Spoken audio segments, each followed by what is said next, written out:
Paris से प्रदर्शन की अब हैरान करने वाली तस्वीर सामने आ रही है। फ्यूल टैंकर लेकर भागे हैं प्रदर्शनकारी। आप देखिए हालात कितने ज्यादा भयावह। और सबसे बड़ी बात यह है कि जैसा हमने आपको बताया 45,000 से ज्यादा सुरक्षाकर्मी तैनात हैं, लेकिन उनकी आंखों के सामने कैसे उपद्रवी, कैसे जो लोग बवाल यहां पर कर रहे हैं वो फ्यूल टैंकर को ही लेकर भाग गए।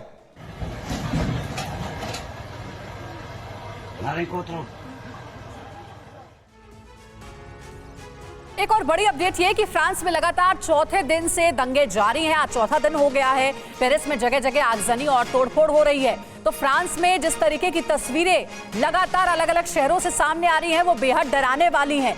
आपको बता दें कि फ्रांस में आज चौथा दिन हो गया है जब इसी तरीके से दंगे हो रहे हैं। फ्रांस के अलग अलग शहरों में आगजनी की जा रही है। कई इमारतों को नुकसान पहुंचाया गया है। 500 से ज्यादा इमारतों को नुकसान पहुंचाया गया है। 2000 से ज्यादा गाड़ियों को जला दिया गया है।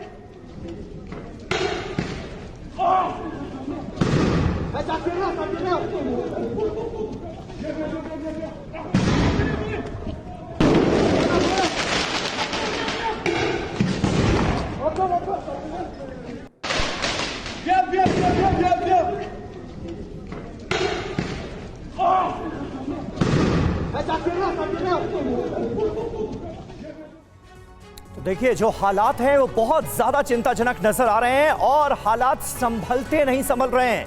देखते हैं फ्रांस ने शरणार्थियों का दिल खोलकर स्वागत किया कैसे, लेकिन कैसे शरणार्थियों की बढ़ती आबादी ही अब उसके लिए संकट की वजह बन गई है। इससे जुड़ी कुछ अहम जानकारियां हम आपको देते हैं। फ्रांस में कैसे संकट बने शरणार्थी। 3 देशों से बड़ी संख्या में शरणार्थी फ्रांस पहुंचे। अल्जीरिया, मोरक्को और ट्यूनीशिया, इससे सबसे ज्यादा शरणार्थी फ्रांस में पहुंचे हैं। लेकिन अब यही शरणार्थी फ्रांस के लिए संकट बन गए हैं ऐसा लग रहा है, क्योंकि प्लान्ड वे में जिस तरह से करुणा हिंसा को अंजाम दिया जा रहा है, आगजनी की घटनाएं हो रही हैं, ये अपने आप में कई बड़े सवाल खड़े करती हैं। बिल्कुल, तो ये देखिए ये तस्वीरें जो हम आपको दिखा रहे हैं, 3 देशों से बड़ी संख्या में अल्जीरिया, मोरक्को, ट्यूनीशिया से शरणार्थी आए हैं जो फ्रांस के लिए एक बड़ा संकट। और ये तस्वीरें देखिए क्या हाल कर दिया है फ्रांस का, क्या हाल कर दिया है पेरिस की सड़कों का।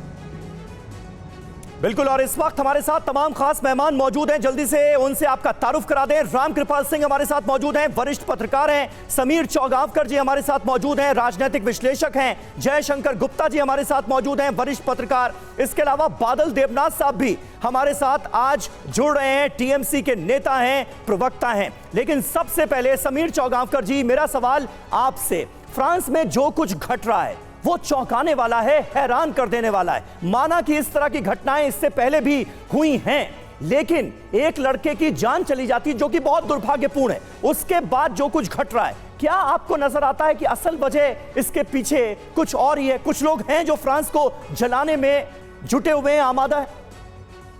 बिल्कुल समीर जी, ये कोई पहला वाकया नहीं जो फ्रांस में इस तरह की घटना घटी है। आप देखेंगे 2005 में भी इस तरह का एक बड़ा बवंडर फ्रांस के अंदर हुआ था और उस समय भी लगभग 10 से 12 हज़ार वाहनों को जला दिया गया था और हज़ारों लोग उस दंगे में मारे गए थे और हज़ारों करोड़ रुपए का नुकसान हुआ था। तो मुझे लग रहा है 2005 में ही फ्रांस को चेत जाना चाहिए था कि जिन्हें वह शरणार्थी समझ के अपने देश में जगह दे रहे हैं वो दरअसल घुसपैठिए थे, जो ट्यूनीशिया से आए थे, जो मोरक्को से आए थे, जो अल्जीरिया से आए थे और बाकी देश और जगह से आए हुए लोगों ने फ्रांस का आज ये हाल बना दिया है। तो मुझे लग रहा है फ्रांस कि इस दंगे से जो फ्रांस की जो स्थिति है उससे भारत को भी सतर्क रहने की जरूरत है। आने वाले समय में अगर भारत की स्थितियां अगर नहीं सुधरी, जो इस तरह से घुसपैठिए भारत के अंदर अवैध लगातार आते जा रहे हैं, हालांकि केंद्र सरकार बहुत तेजी से ये वाजिब सवाल है सर, और इसलिए इस पर हम चर्चा भी लगातार कर रहे हैं। टीएमसी के नेता देवनाथ जी भी हमारे साथ जुड़े हुए। देवनाथ जी, क्या सतर्क होने की जरूरत नहीं है? फ्रांस में जो कुछ हो रहा है उसको देख करके भारत को, रिफ्यूजियों को शरण देना खतरे से खाली नहीं होगा अगर फ्रांस की घटना पर नजर डाले तो? बिल्कुल madam, good morning. Good morning madam. Sameer ji, देखिए ये तो फ्रांस में नहीं होना चाहिए, बिल्कुल नहीं होना चाहिए। मणिपुर में क्या हो रहा है? मणिपुर में हर दिन लोग मर रहे हैं। मणिपुर में सेंट्रल गवर्नमेंट, भाजपा, मोदी जी, अमित शाह जी कुछ नहीं कर रहा है। 100 के ऊपर लोग मणिपुर में मर गए। क्या हो रहा है मणिपुर में? यही तो हो रहा है। जाति जनगणना तो मणिपुर की घटना तो दुर्भाग्यपूर्ण है, लेकिन आपको पता है ना पश्चिम बंगाल का क्या हाल है? वहाँ कितने शरणार्थी कैसे आते हैं ये सबको पता है। मैडम, तो क्या क्यों टोक रहे हैं मैडम? बोलने दीजिए ना, 1 मिनट तो टाइम दीजिए मैडम प्लीज। मैं चाहती हूँ शुरुआत आप अपने राज्य से करें। हर दिन लोग मर रहे हैं, लेकिन यहाँ मणिपुर में सेंट्रल गवर्नमेंट कोई एक्शन नहीं ले रहा। फ्रांस में तो एक्शन ले रहा है, फ्रांस में वहाँ का फोर्ट तो एक्शन ले रहा है, लेकिन मणिपुर में क्यों नहीं? बंगाल में क्या हो रहा है? बंगाल में तो नहीं, बादल देवनाथ साहब आप बिल्कुल सही बात कर रहे हैं। मणिपुर में जिस तरह से हिंसा हो रही है वो बहुत दुर्भाग्यपूर्ण है। कंट्रोल करने की कोशिश की जा रही है, नाकामयाबी हाथ लगी है। लेकिन बंगाल की आप बात करें, क्योंकि यहां पर हम समस्या जिसका जिक्र कर रहे हैं वो है घुसपैठियों की समस्या। कहा जा रहा है कि घुसपैठियों ने यह हाल कर दिया, शरणार्थी जिनको शरण दी गई फ्रांस में, उन्होंने फ्रांस को जला दिया। यह समस्या क्या बंगाल के नजरिए से अगर देखा जाए तो महत्वपूर्ण नजर नहीं आती आपको? समीर जी, बंगाल में पूरे देश के अंदर सबसे ज्यादा मुस्लिम बंगाल में रहते हैं। 3.5 करोड़ के ऊपर मुस्लिम बंगाल में रहते हैं, और यहाँ पर मुख्यमंत्री ममता बनर्जी है। और ममता बनर्जी सारे धर्म, हिंदू, मुस्लिम, क्रिश्चियन, बौद्ध, चौलो, सिख, सबका नहीं, मुसलमानों की तो बात ही नहीं की मैंने। मैं तो आपसे सिंपल ये पूछ रहा हूं कि जो घुसपैठिए भारत में दाखिल हो जाते हैं, रोहिंग्यास का जिक्र होता है, घुसपैठियों का जिक्र होता है, वो कितना बड़ा खतरा है? यहाँ पर हम सब शांति से है। दूसरा बात, ऐसे हिंदू मुस्लिम धर्म मटकन करने का कोई क्वेश्चन, ध्रुवीकरण करने का कोई क्वेश्चन मत कीजिए सर। मैं कह रहा हूँ बंगाल में हम सब शांति में है, शांति में है। नहीं देखिए देवनाथ जी शायद से आप समझे नहीं। यहाँ पर मसला हिंदू मुस्लिम का नहीं हो रहा है, यहाँ मसला है शरणार्थियों का, रिफ्यूजियों का मसला हो रहा है, जिनको शरण फ्रांस की तरफ से दी गई। आज वही कैसे वहां पर दंगे कर रहे हैं। तो बात, सीधा सवाल यहाँ पर शरणार्थियों से जुड़ा है। क्या आपको नहीं लगता कि ये एक बड़ा खतरा भारत के लिए भी हो सकता है? ये सीधा सवाल देवनाथ जी आपसे। मणिपुर में एक्शन लेना चाहेंगे सेंट्रल गवर्नमेंट को। चलिए ठीक है, ठीक है। मणिपुर पर जब हम चर्चा करेंगे तो आपको जरूर बुलाएंगे बादल जी। लेकिन इस वक्त हमारे सहयोगी हिमांशु दीक्षित भी हमारे साथ मौजूद हैं और वो सीधे पेरिस से हमारे साथ जुड़ रहे हैं। अगली खबर का मैं रुख करूं उससे पहले हिमांशु एक अपडेट आपसे चाहूंगा। अभी भी क्या फ्रांस इसी तरह से जलता हुआ नजर आ रहा है? क्योंकि अब तो 45,000 पुलिस वालों की फौज उतार दी गई है वहां पर। हालात काबू में होते दिख रहे हैं या नहीं?